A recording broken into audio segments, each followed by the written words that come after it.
నేను కళాశాలలో చదువుతున్నప్పుడు ఒక ప్రొఫెసర్ ఒక చక్కటి ఉదాహరణ చెప్పేవాడు. ఆ యూనివర్సిటీలో ఎంఈడి చేసినటువంటి విద్యార్థి గవర్నమెంట్ పోటీ పరీక్షల ద్వారా ఒక ప్రాథమిక పాఠశాల ఉపాధ్యాయుడిగా ఉద్యోగాన్ని సాధిస్తాడు. ఆ ప్రాథమిక పాఠశాలలో తను పనిచేయడం ప్రారంభించి నెల రోజులుగా విద్యార్థులతో తను మమేకమవుతూ పాఠాలు చెబుతూ ఉన్నాడు.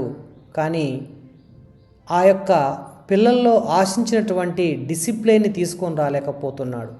తద్వారా ఆ విద్యార్థి, ఆ ఉపాధ్యాయుడు, నేను ఉపాధ్యాయ వృత్తికి సరిపోనేమో, తరగతి గదిలో ఉన్నటువంటి 30 మంది విద్యార్థులను కంట్రోల్ చేయలేకపోతున్నాను, 30 మంది విద్యార్థులకు కూడా 30 రకాల మనస్తత్వాలు, బలాలు, బలహీనతలు,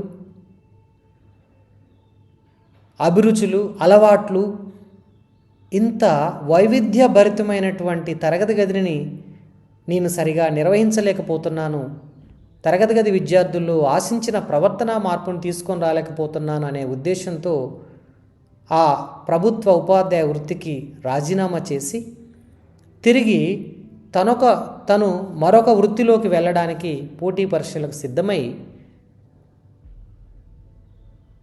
చక్కటి పోలీసు ఉద్యోగాన్ని సాధించాడు. తర్వాత తను ఎస్పీగా, ఒక జిల్లా ఎస్పీగా ప్రమోట్ అయిన తర్వాత తన యొక్క ప్రొఫెసర్కి ఫోన్ చేసి ఈ విషయాన్ని తెలియచేస్తాడు. అప్పుడు ఆ ప్రొఫెసర్ గారు ఒక మాట అడుగుతారు.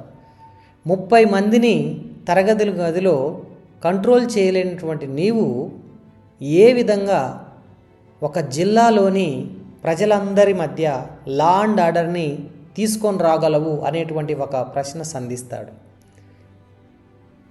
తరచూ మా ప్రొఫెసర్ ఈ ఉదాహరణ తరగతి గదిలో చెప్తూ ఉండేవాడు. నేను అనుకునేవాడిని, నిజమే కదా, తరగతి గదిలో 30 మంది విద్యార్థుల్ని కంట్రోల్ చేయలేని ఉపాధ్యాయుడు ఆ ఉద్యోగాన్ని రాజీనామా చేసి ఒక జిల్లా ఎస్పీగా ఆ జిల్లాలో ఉన్నటువంటి అనేకమైనటువంటి సమస్యలను పరిష్కరిస్తూ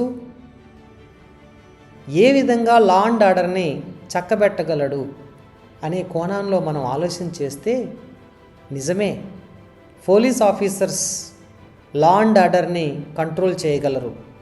ఎందుకంటే ప్రభుత్వం వారికి అటువంటి అధికారాన్ని ఇస్తుంది, శిక్షణను కూడా ఇస్తుంది. అక్కడ వాళ్ళు డిసిప్లైన్ని శిక్షించైనా లా అండ్ ఆర్డర్ని మెయింటైన్ చేయగలరు. కానీ తరగతి గదిలో ఎటువంటి శిక్షని విధించకుండా శిక్షణ ఇవ్వవలసినటువంటి అవసరం ఉంది. అందుకే కొన్నిసార్లు అనిపిస్తుంది, రియల్లీ టీచింగ్ ఏ ప్రొఫెషన్ మోర్ కాంప్లెక్స్ దాన్ పోలీసింగ్.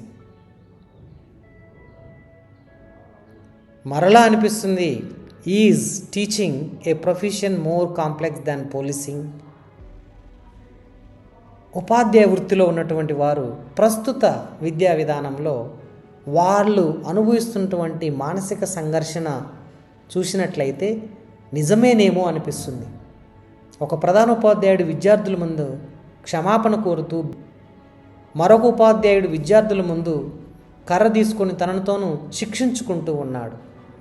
అంటే విద్యార్థుల్లో ఆశించిన ప్రవర్తన మార్పును తీసుకొని రాలేనటువంటి నిత్యాహ స్థితిలోకి ఉపాధ్యాయులు వెళ్ళిపోతున్నారు. దానికి గల కారణము విద్యార్థుల్లో ఆశించినటువంటి క్రమశిక్షణ సాధించలేకపోవడమే. మరి దీనికి గల కారణాలు ఏమిటి? ఇక్కడ మనం చూసినట్లయితే ఒక పోలీస్ అధికారి చట్టాలను అమలు చేస్తాడు, కానీ ఒక గురువు ఆ చట్టాలను సృష్టించే మస్తిష్కాలను రూపకల్పన చేస్తాడు. గురువులు విభిన్నమైనటువంటి మేధస్సులను నిర్వహిస్తారు, పోలీసులు చట్టాలతో వ్యవహరిస్తారు. ఒక గురువు క్రమశిక్షణను నిర్మిస్తాడు, పోలీసులు క్రమశిక్షణను అమలు చేస్తారు. ఒక గురువు నాయకులను తయారు చేస్తే పోలీసులు పౌరులను రక్షిస్తారు. పౌరులు సక్రమ మార్గంలో నడిచే విధంగా చట్టాలను రూపొందిస్తారు. బోధనకు ధైర్యము, సృజనాత్మకత, భావోద్వేగ ప్రేరణ అవసరం, కానీ చట్టాన్ని అమలు చేయడం కన్నా ఎక్కువ సంక్లిష్టమైనదిగా ఉంటుంది.